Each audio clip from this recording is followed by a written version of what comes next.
꽉 막혀 있는 듯한 우리의 현실, 답답하지는 않습니까? 언제부터 우리가 사는 세상, 우리가 맞이하는 현실은 답답함의 연속이 되었을까요? 원래 세상이 그렇게 답답해요. 원래 세상은 죄악으로 인해서 답답한 현실이 계속되고 있습니다.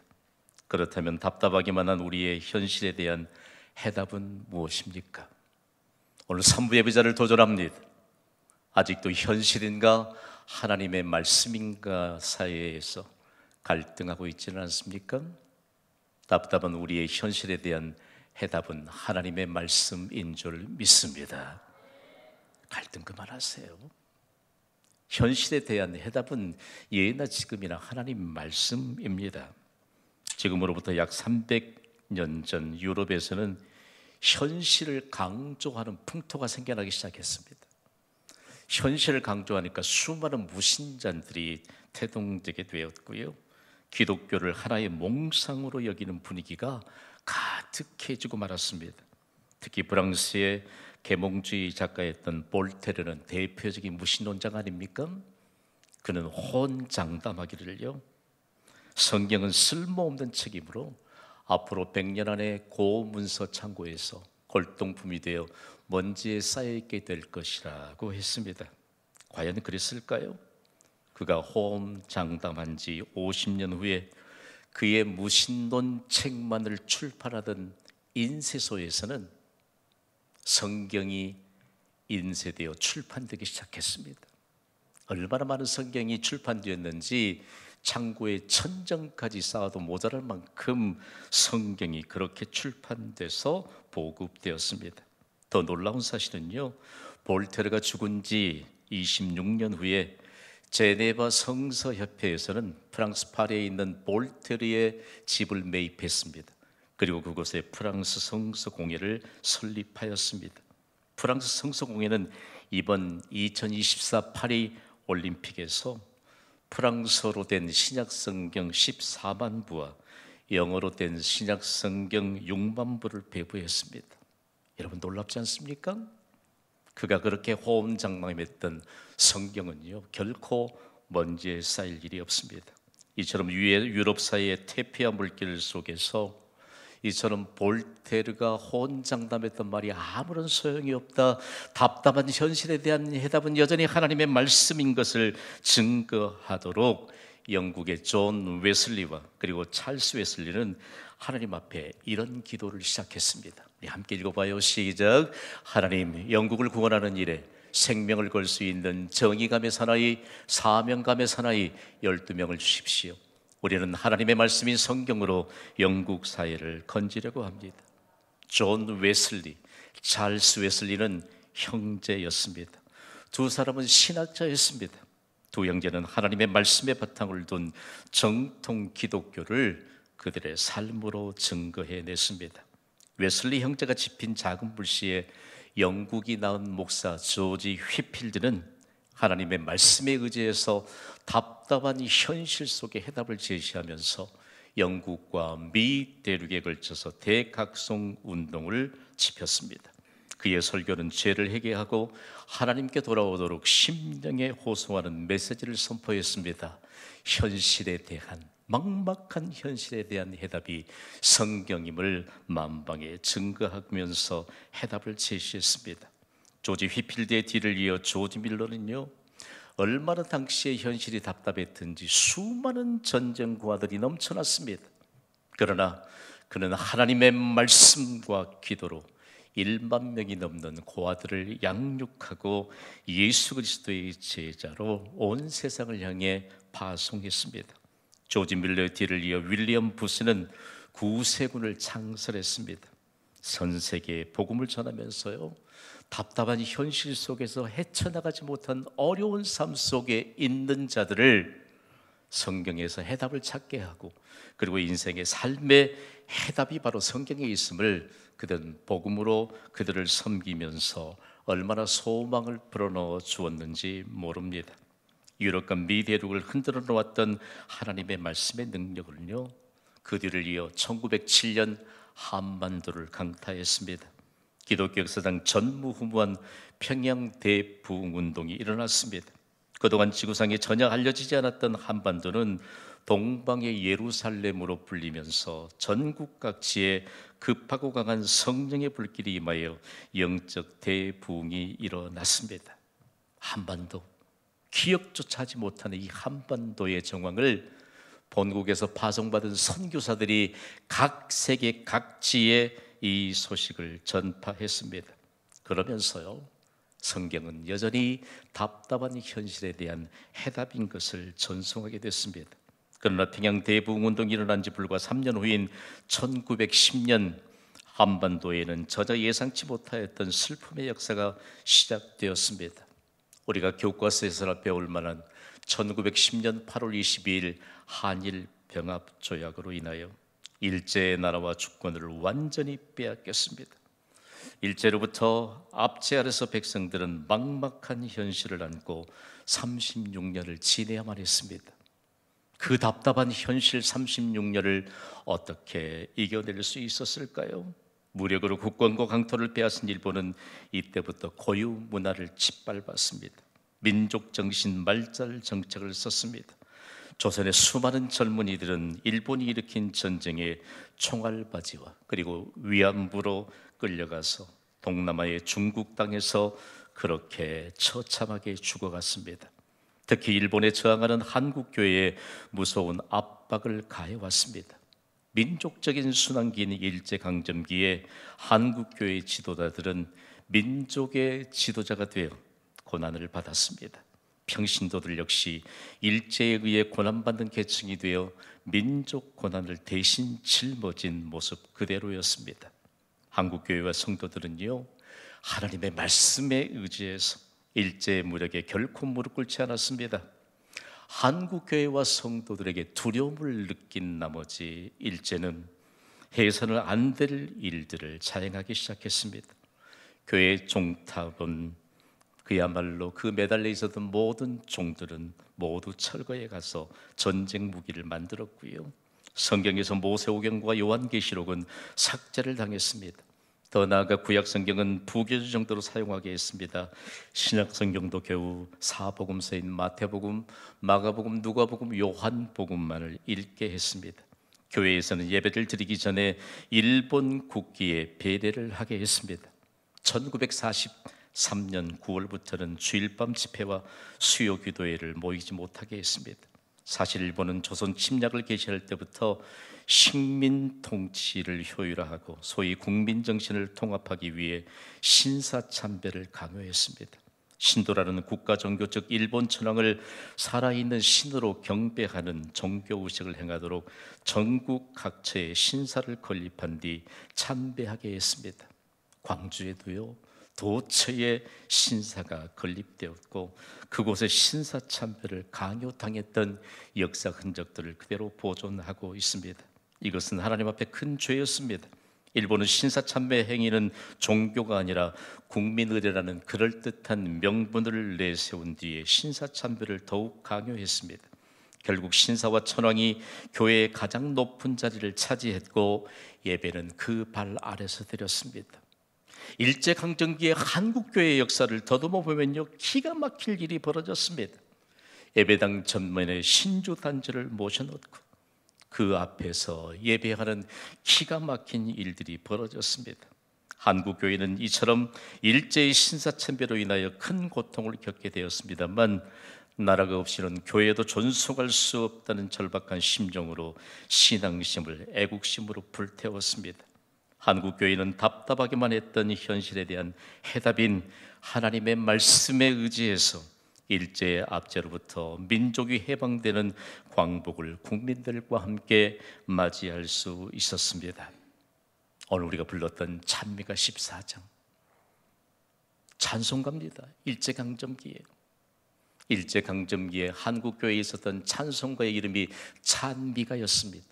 찬미가 14장에 수록된 동해물과 백두산이 마르고 닳도록, 이 노래는 나라사랑 노래요, 찬송가요, 애국가요, 그리고 민족의 희망을 불어넣어 주었던 희망의 노래였습니다.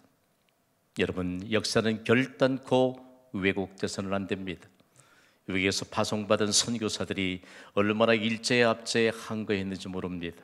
그리고 끌려가 고문도 당하고 꽃다운 나이에 생명을 마감하는 선교사들이 부지기 서였던 것을 우리는 잊어서는 안 될 것입니다. 한국교회는 해마다 광복절을 맞이하면서 8월 둘째 주일을 광복절 기념주일 예배로 이 나라와 민족을 보호하시고 치유하시는 하나님께 영광을 돌립니다. 오늘 우리가 누리는 이 자유 결코 공짜가 아닙니다. 오늘 우리의 예배는 신앙생활이지 취미생활이 아닙니다. 오늘 이 시대를 이끌어갈 한국교회에 속한 성도들이여, 예배를 통하여 다시 선진들의 믿음의 유산이 회복되는 은혜가 있기를 주님의 이름으로 선포합니다. 오늘 우리는 노마사라고 하는 본문을 채택했습니다. 1세기 당시에 기독교를 잔인하게 핍박했던 나라가 로마 제국입니다. 그런데 로마 제국이 잔인하게 기독교와 그리고 성도들을, 그리스도인을 핍박했던 그 잔인함을 일본이 그대로 모방해 온 것입니다. 두 나라의 공통점이 참 많습니다. 일본도 800만이 넘는 신들을 숭배하는 나라지 않습니까? 로마 제국도 수많은 신들을 숭배하고 특별히 그들의 황제를 신으로 숭배하라고 하는 이런 명령을 그들이 세운 깃발 아래마다 선포하게 했습니다. 참 기가 막힐 노릇입니다. 저는요, 일제강점기에 있었던 한국교회, 특별히 한국교회의 성도들이 민족의 순환기에 민족의 지도자들이 되었고, 민족의 지도자들과 함께 더불어서 이 나라와 민족 한 사람 한 사람을 하나님께로 인도하면서 그들에게 정말 살아야 할 길이 무엇인가, 해답이 무엇인가를 일일이 삶으로 증거했던 그 믿음이 다시 이 시대에 하나님께서 영광스러운 은혜를 허락하신 경신교회의 성도들과 한국교회의 성도들을 통해서 회복되는 은혜가 있기를 간절히 소망합니다. 얼마나 무섭고 잔인한 핍박이 있었을까요? 로마 제국의 핍박의 역사를 보면 일제가 얼마만큼 잔인하게 한국교회의 성도들과 이 민족을 핍박했는가를 알 수 있습니다. 로마 제국이 기독교를 핍박했던 기가 막힌 사례들을 존 폭스라고 하는 역사가는 기독교 순교자들이라는 책에 수없이 많이 기록했습니다. 그리고 그 책을 읽는 사람들의 눈시울을 뜨겁게 합니다. 잡혀간 사람들은 살점이 떨어져 나가는 무서운 채찍으로 얻어맞았습니다. 채찍질을 할 때마다 살점이 떨어져 나가면서 뼈가 드러난 몸속에 있는 장기가 드러날 정도였습니다. 얼마나 그 장면이 끔찍했던지 채찍질을 하는 로마의 군사들도 몸서리를 쳤다고 합니다. 그리스도인들의 순환은 여기에서 끝나지 않았습니다. 채찍에 맞은 자들을 날카로운 면도날 같은 조개 껍질을 깔아놓은 방으로 데려간 뒤에 온몸이 피투성이가 될 때까지 구르게 했습니다. 심지어 날카로운 창날이 빼곡하게 꽂혀있는 방으로 끌고 가서는 그 위에서 구르게 했습니다. 저는 이 책을 읽으면서요, 너무너무 가슴이 찢어지는 것을 느꼈습니다. 예수 그리스도를 믿는 것 때문에 받는 고난은 여기에서 끝나지 않았습니다. 정말 큰 고통은 그 다음부터였습니다. 온몸이 만신창이가 되면 로마 군인들은 굶주린 사자의 밥으로 던져주었습니다. 굶주린 사자 밥으로 던져질 때 로마 황제가 주가 되는 것을 시인하라, 그리고 예수 그리스도가 주가 아닌 것을 시인하라고 말할 때 그들은 오히려 로마 황제를 주라고 시인하지 않고 손을 높이 들어 찬송했습니다. 그때 로마의 원형 경기장은요, 맹수의 밥으로 던져진 그리스도인 한 사람도 그 군중 속에 있는 수많은 그리스도인들도 함께 예수 그리스도의 영광을 찬송했습니다.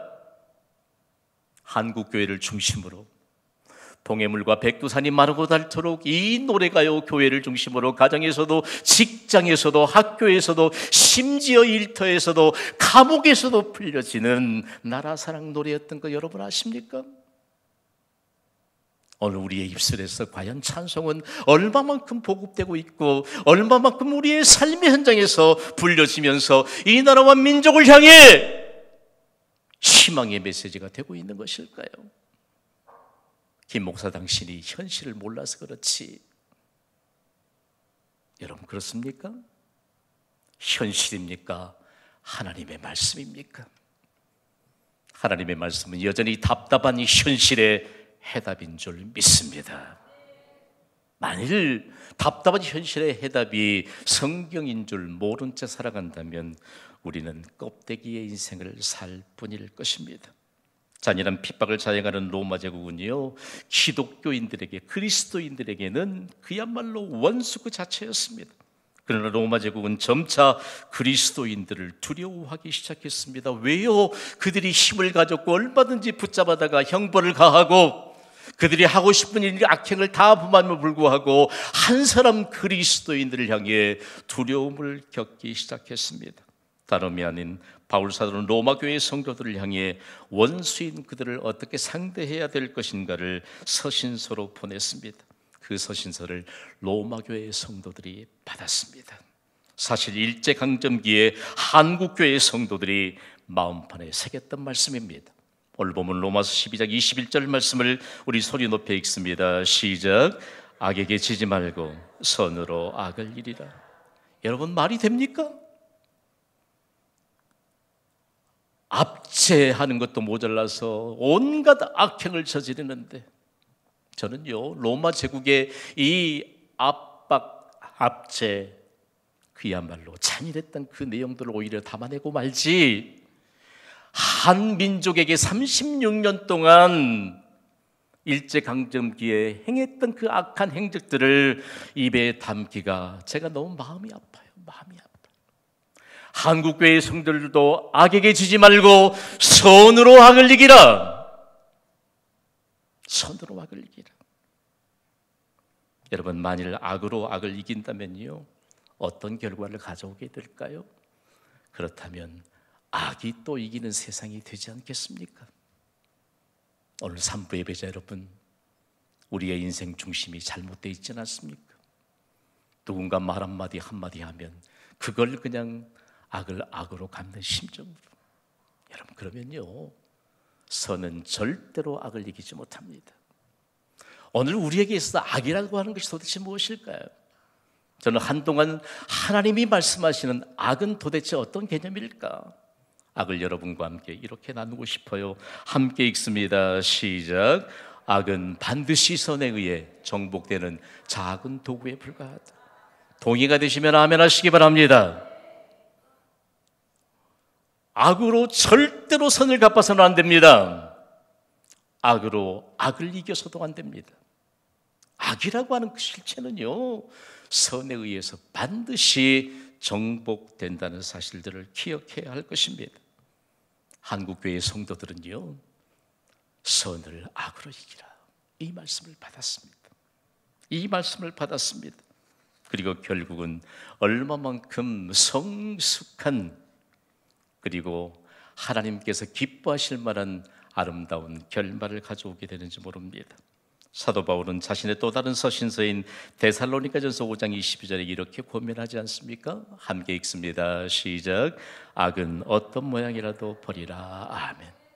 여러분 구원받은 그리스도인은요 모든 일을 다 헤아려서 좋은 것, 선한 것만 취하며 살아가는 사람인 것을 잊지 않게 되기를 소원합니다. 로마 제국, 일본 제국, 우리와는 반대로 헤아려서는 절대로 선한 것이 아닌 악한 것만을 행하다가 결국은 그들은 복음 앞에, 예수 그리스도의 이름 앞에 무릎을 꿇고 말았습니다. 광복 79주년을 맞이합니다. 일본은 용서받을 수 없는 만행을 저지른 사람들이 틀림없습니다. 그 후손들임에 틀림이 없습니다. 보복을 한다 할지라도 시원치 않을 만큼 원수임에 틀림이 없습니다. 광복이 된 이후에 이 나라의 역사 속에요 얼마나 일본을 향해 북수심을 불태웠는지 모릅니다. 일본을 불바다로 만들어버리겠다, 그러나 한국교회는 보다 성숙한 믿음으로 일본을 성령의 불바다가 되게 하여 주시옵소서. 일본을 은혜의 바다가 되게 하여 주시옵소서. 신앙심을 불태워오고 있습니다. 지금까지 한국교회는 오히려 일본의 복음화를 위해 헌신하면서 전 세계인들의 귀감이 되고 있습니다. 우리가 섬기는 경신교회도 일본의 복음화를 위해 단독 선교사를 파송하고 그 땅에서 복음을 전하는 선교사를 지원하며 기도하기를 쉬지 않고 있습니다. 잊지 마십시오. 선으로 악을 이겨야 합니다.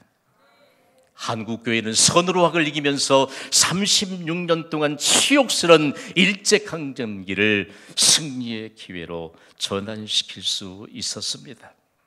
한국교회를요, 선으로 악을 이긴 교회로, 그렇게 기독교 역사는 그렇게 해석하고 있습니다. 선으로 악을 이긴 한국교회의 성도들은 우리의 믿음의 선진들의 귀중한 영적 유산을 우리가 받아 이 시대에 하나님의 영광을 위해 교회를 섬기고 이 복음으로 온 세상을 섬기는 그리스도인들인 것을 잊어서는 결단코 잊어서는 안 될 것입니다. 선으로 악을 이긴 한국교회의 전통, 오늘 79주년 광복절 기념주일 예배를 드리는 예배자들은 과연 선으로 악을 이긴 어떤 증거를 가져야 할까요? 한국교회는요, 정말 선으로 악을 이긴 세 가지의 증거를 가져야 합니다. 먼저는 예배 생활의 자유에 대한 감사입니다. 다음으로는 기도 생활의 자유에 대한 감사입니다. 다음으로는 금지된 성경으로부터의 자유에 대한 감사입니다. 한국교회는 선으로 악을 이긴 교회입니다. 여러분, 저를 오해하고 있지는 않습니까? 그렇다면 하나님마저도 오해하고 사는 과정들이 있었는지도 모르겠습니다. 아니요, 하나님의 피값으로 세워진 교회마저도 오해하고 살아가고 있었는지 모릅니다. 일제강점기의 선교사들의 활동 내용을 통해서 본국에 보내졌던 선교사들의 이 선교 편지나 일기들을 보면요, 한국교회 성도들의 믿음의 모범은 참으로 감동 그 자체였습니다. 신앙의 자유도 없잖아요. 예배도 자유도 없고 기도의 자유도 없고 성경도 마음대로 읽을 수 없었는데, 그러나 한국교회의 성도들은 일제의 무력 앞에 무릎 꿇지 않았습니다. 새벽부터 하나님 앞에 나가 눈물을 흘리며 기도하는 모습을 백성들이, 국민들이 보면서 소망의 불을 지피기 시작했습니다. 소망의 불. 차가운 마룻바닥 전부였던 한국교회의 예배당은 성도들의 기도에 눈물로 적시는 그 모습 속에서 희망을 찾았던 것입니다. 국민들은 주일이면 예배당에서 찬미가 14장을 애국가를 눈물로 부르면서 하나님이 보호하시는 나라가 될 것을 믿고 예배하던 성도들의 예배 모습 속에서 희망을 찾았다고 합니다. 한국교회의 성도들은 선으로 악을 이기면서 민족에게 영광스러운 영적 광복마저도 안겨주었기 때문입니다. 한국교회는 국민 한 사람 한 사람을 죄로부터 해방되어 본래의 자유를 되찾는 영적 광복을 맞이하도록 믿음의 길을 열어주었다라고 그렇게 인정합니다. 광복 79주년을 맞이한 대한민국의 한국교회를 섬기는 성도 여러분, 다시 영적 광복을 맞이하도록 믿음의 길을 열어주는 축복의 통로가 되어야 합니다.